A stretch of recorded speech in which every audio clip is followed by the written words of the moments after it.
कभी ऐसा हुआ है कि कोई नई खरीदी हुई चीज़ खराब निकल आए या कोई सर्विस वैसी ना मिले जैसा वादा किया गया था? बहुत तकलीफदेह होता है ना? चलें एक मिसाल लेते हैं। बड़ी मेहनत से पैसे जमा करके एक नया चमचमाता हुआ फ्रिज घर लाया गया और बस कुछ ही हफ्तों में उसने काम करना छोड़ दिया। जब कंपनी को फोन किया तो आगे से बिल्कुल साफ जवाब मिल गया, भाई ये अब हमारी जिम्मेदारी नहीं है। अब ऐसी सूरत हाल में गुस्से और बेबसी के सिवा क्या महसूस होगा? लेकिन रुकिए, एक रास्ता है। जी हाँ, आज हम इसी रास्ते को समझने की कोशिश करेंगे। ये है पाकिस्तान का कंज्यूमर कोर्ट्स का निज़ाम, एक ऐसा ज़बरदस्त प्लेटफॉर्म जो एक आम सारिफ की मायूसी को इंसाफ की जीत में बदलने के लिए ही बनाया गया है। तो सवाल ये है कि ये कंज्यूमर कोर्ट आखिर है क्या चीज़? देखें, ये कोई आम पेचीदा कचहरी नहीं है। इसे समझें कि ये एक इत्तेहादी है, एक मुहाफिज जो मार्केट में बड़ी बड़ी कंपनियों के सामने हम सब के हुकूक के लिए खड़ा होता है। अच्छा, तो इस अदालत का दरवाज़ा कौन खटखटा सकता है?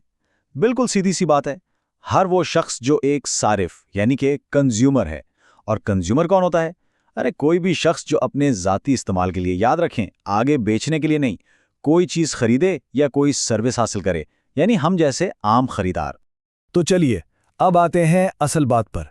इन अदालतों के पास इख्तियारात क्या क्या हैं?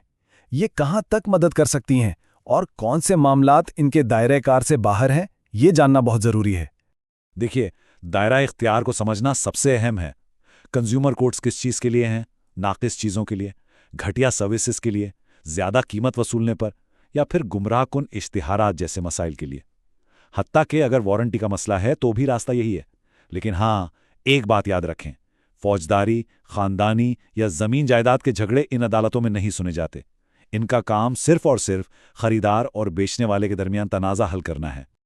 और जब फैसला हक में आता है ना, तो अदालत अपनी असल ताकत दिखाती है। ये सिर्फ पैसे ही वापस नहीं करवाती, बल्कि इस सब में जो ज़हनी अजियत और परेशानी हुई उसका मुआवजा भी दिलवा सकती है।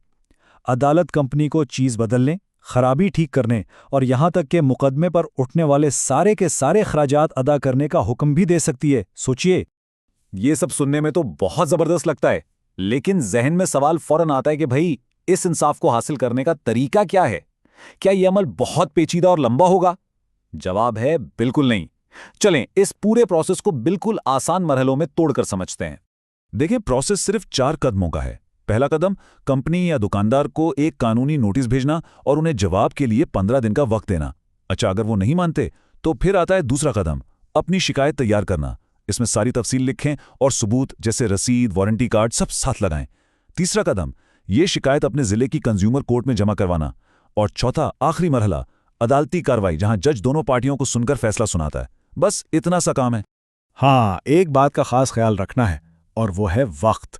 पंजाब के कानून के मुताबिक मसला पेश आने के बाद शिकायत दर्ज करवाने के लिए सिर्फ 30 दिन होते हैं।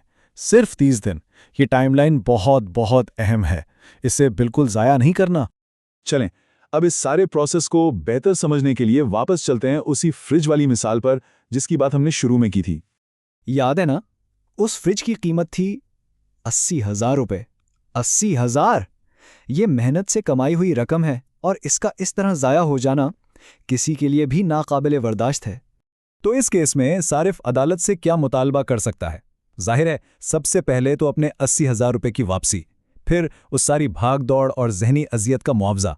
अब ये टेबल देखें, ये दिखाता है कि अदालत के पास क्या इख्तियार है।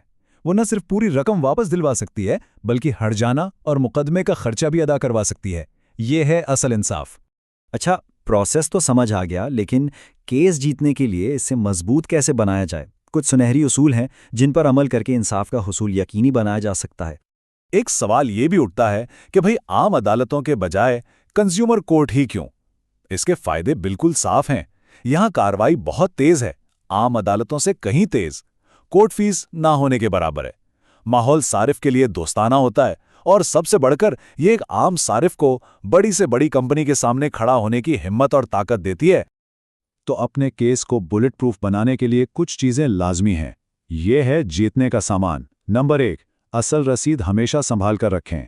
नंबर 2, प्रोडक्ट में जो खराबी है उसकी तस्वीरें और वीडियोस बना लें। नंबर 3, दुकानदार से होने वाली हर फोन कॉल, हर मैसेज, सबका रिकॉर्ड रखें। और नंबर 4, कानूनी नोटिस भेजें तो सिर्फ रजिस्टर्ड कोरियर से, और उसकी रसीद को अपनी फाइल का हिस्सा बना लें।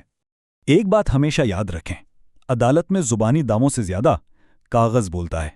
जैसा कि यहां लिखा है, दस्तावेजी सबूत के बगैर केस कमजोर हो जाता है। जितना मजबूत सबूत उतना ही पुख्ता केस। सादा सा फार्मूला है। तो खुलासा क्या है? खुलासा ये है कि बहैसियत सारिफ कोई भी शख्स तन्हा या बेबस नहीं है। हुकूक के तहफ़्फ़ुज़ के लिए एक पूरा निज़ाम मौजूद है। इल्म वाकई एक बहुत बड़ी ताकत है। आज ये ताकत हासिल हुई है। अब सवाल ये नहीं कि क्या किया जा सकता है, बल्कि ये है कि इस इल्म से अपने लिए और अपने इर्द गिर्द लोगों के लिए क्या तब्दीली लाई जाएगी।